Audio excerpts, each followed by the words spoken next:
Olá, professores e alunos da maior e melhor escola de teologia de todos os tempos, a Escola Bíblica Dominical, é claro.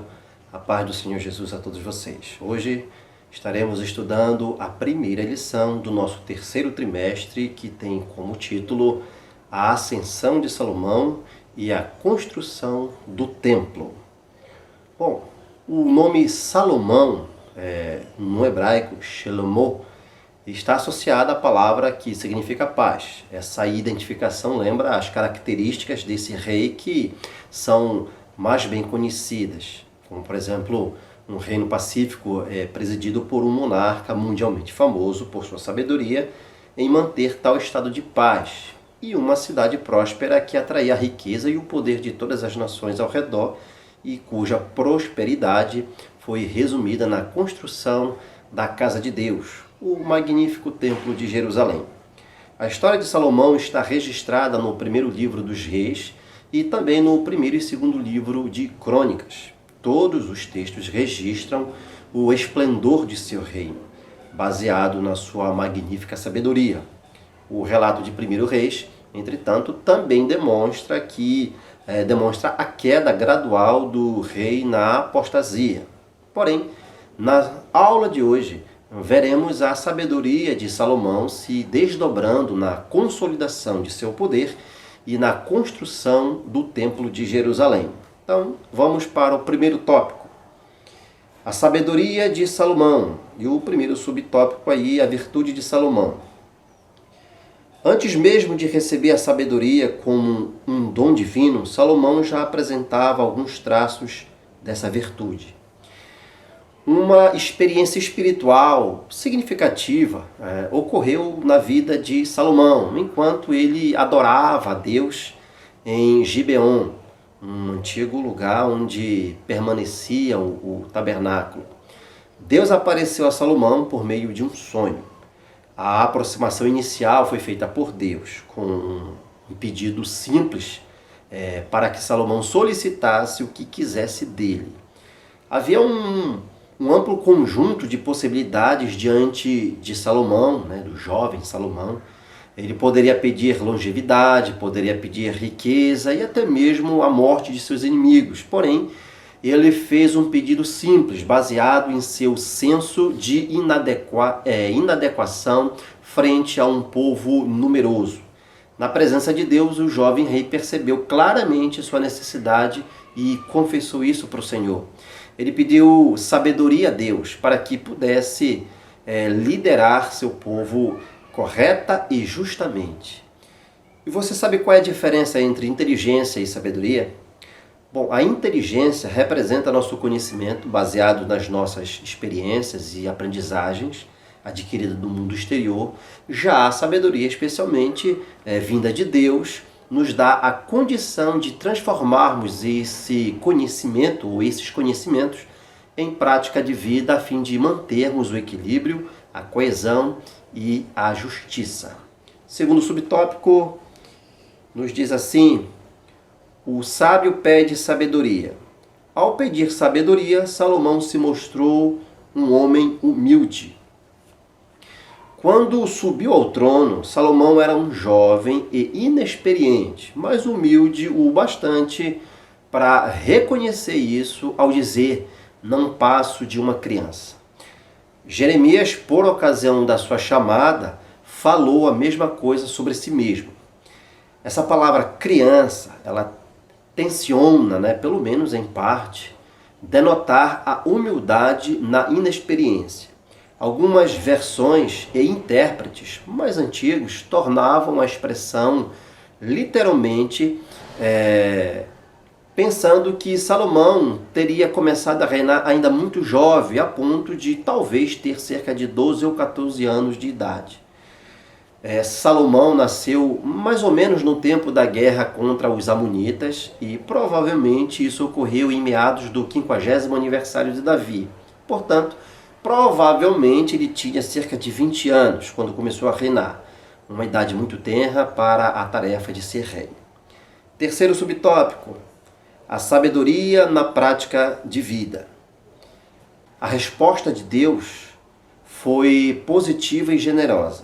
Ele deu a Salomão a sabedoria, mas acrescentou também riqueza e fama. O Senhor fez abundantemente, mais do que tudo quanto Salomão tinha pedido ou pensado. Ele fez de Salomão o príncipe dos homens sábios, e não somente um sábio entre outros sábios. Sua sabedoria extrema aplicava-se a coisas tanto espirituais como materiais. A sabedoria de Salomão não demorou a ser testada. A história do julgamento da causa das duas mulheres, por exemplo, que ilustra a sabedoria de Salomão, era apenas uma dentre as muitas que circulavam por todo Israel, mostrando a todos que tinham um rei, um homem muito sábio, em cumprimento à promessa divina.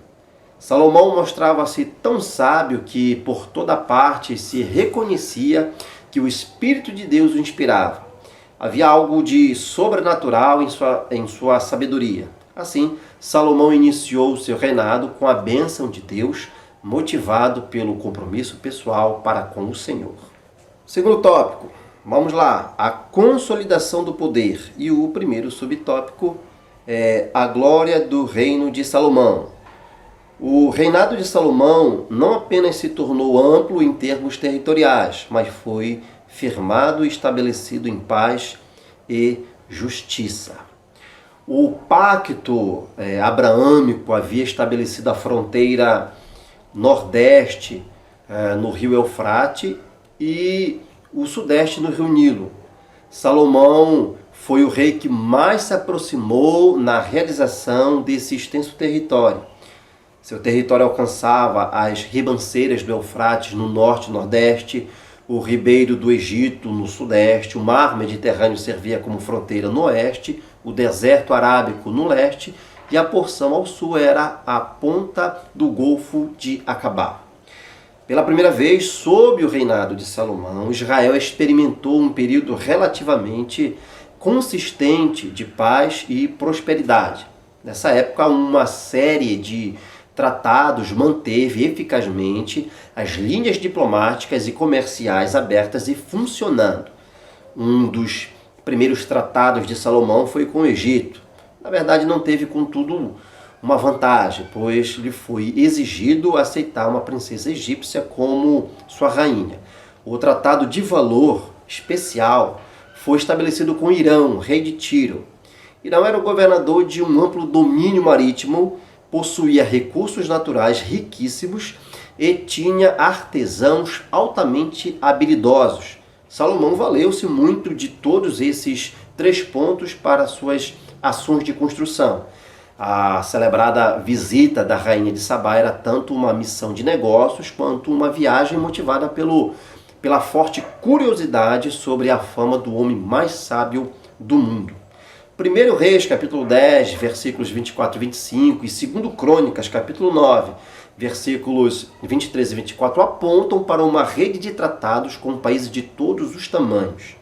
Considerações comerciais estavam intimamente ligadas às alianças políticas que foram estabelecidas pelo rei Salomão. O rei de Israel detinha uma posição fundamental porque controlava a principal rota ao longo do mar e a principal rota ao oriente do Jordão, que ligava as nações do sul às nações do norte. Salomão não só conseguiu taxar mercadorias que passavam por essas rotas, mas também foi capaz de agir lucrativamente como intermediário nas transações comerciais.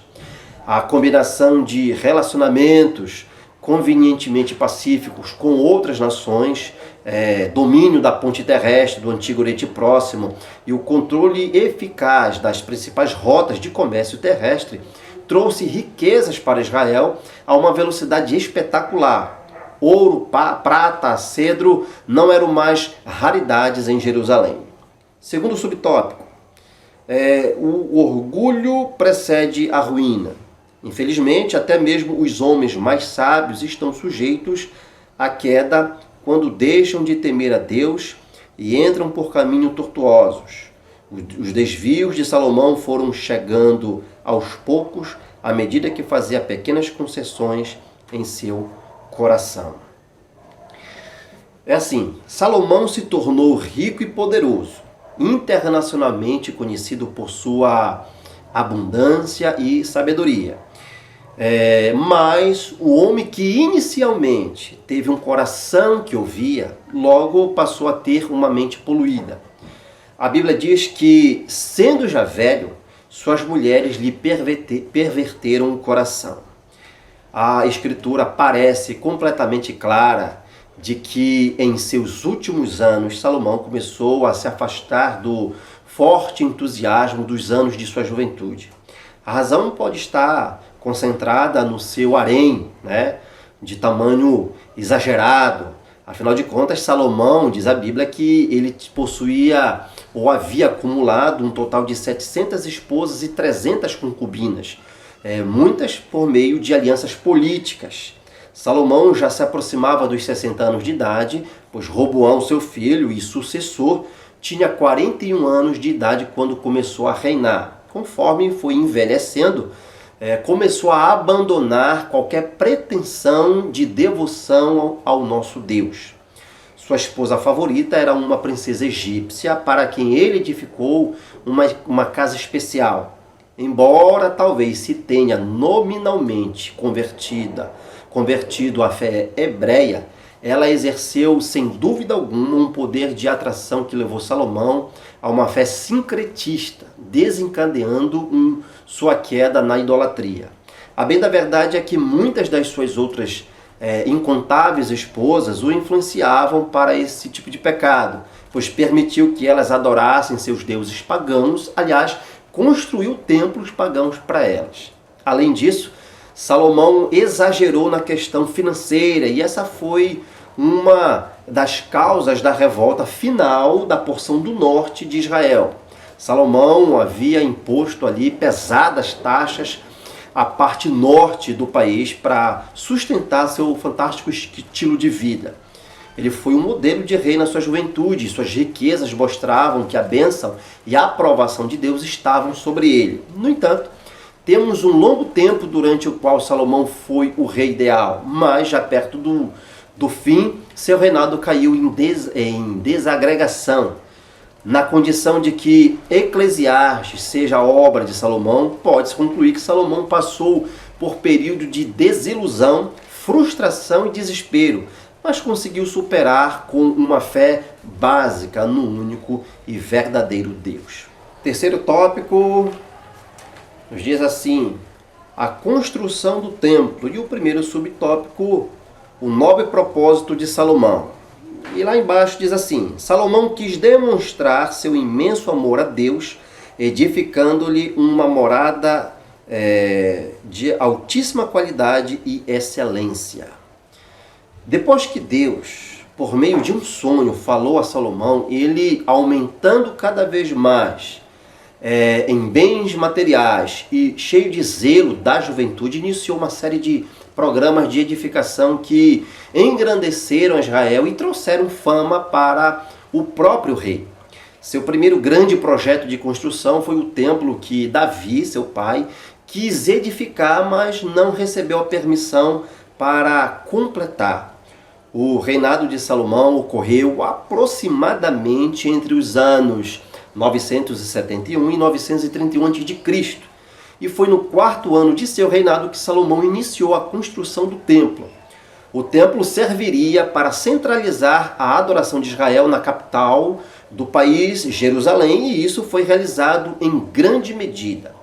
O antigo tabernáculo foi incorporado ao novo templo, de maneira que a tenda, que antes, levada de um lugar para outro durante as vagueações nômades de Israel, deixou de ser transportada para tornar-se uma estrutura permanente e fixa.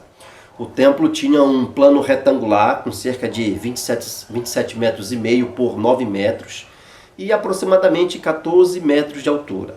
Havia 3 salas: o vestíbulo ou entrada, com cerca de 9 metros de largura por metade disso, de fundo, a nave ou a sala principal, com cerca de 18 metros de extensão, e o santuário mais interior, também conhecido como Santo dos Santos, um cubo perfeito de 9 metros. Câmaras laterais ladeavam a nave e o santuário mais interior. conforme podemos ver, o templo não era tão grande assim. Tinha uma área de aproximadamente 250 metros quadrados, mas era um belo monumento de pedras calcárias brancas e cedro com decorações de ouro no interior. Foram necessários 7 anos e meio para construir o templo, o qual foi terminado durante o outono com atraso de um mês, para a grande festa do outono do recolhimento dos frutos, que era celebrada por ocasião da lua cheia da colheita. Segundo subtópico, o templo do Espírito Santo. Essa visão de Deus centrada no templo é uma forte característica do Antigo Testamento, mas com a redenção do homem, efetuada por Cristo na cruz do Calvário, a morada de Deus passa a ser o próprio homem regenerado. Aqui no nosso segundo tópico do segundo tópico. Bom, o corpo do cristão pertence ao Senhor. Ele é o templo do Espírito Santo. Para aqueles que estão em Cristo, a única adoração aceitável é oferecer a si mesmo completamente ao Senhor. Debaixo do controle de Deus, o corpo ainda não redimido do cristão pode e deve ser rendido a Ele como um instrumento de justiça em adoração. Apesar de devermos estar conscientes desse caráter pessoal da residência do Espírito Santo em nós, a ênfase das Escrituras recai sobre a identidade coletiva do povo de Deus como um templo santo e como uma casa espiritual. Terceiro subtópico, a glória do Senhor. A glória do Senhor se manifestou no templo depois de pronto. Da fundação ao acabamento foram necessários, como eu já falei, 7 anos e meio para Salomão edificar o templo. Foi no 4º ano de seu reinado, como eu já disse também, que Salomão iniciou a construção do templo ali em Jerusalém. Ou seja, o ano era o ano 966 a.C. e o mesmo foi finalizado no ano 959 a.C. No entanto, sua dedicação aconteceu 11 meses depois, de pronto, para coincidir com a festa dos tabernáculos. Por essa ocasião, uma nuvem encheu a casa do Senhor. Depois do êxodo do Egito, Deus liderou seu povo pelo deserto mediante uma coluna de nuvem durante o dia e uma coluna de fogo durante a noite. No Monte Sinai, Deus revelou-se por meio de uma nuvem. Quando o tabernáculo foi levantado, Deus o cobriu com a nuvem de sua glória.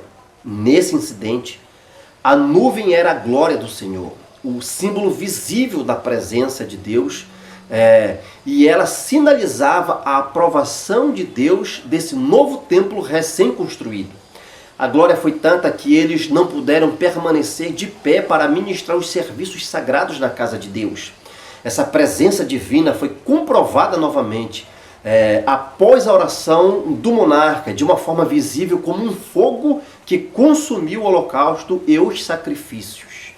A suma de tudo isso é a seguinte: Salomão poderia pedir qualquer coisa, porém pediu sabedoria como prioridade para governar a nação.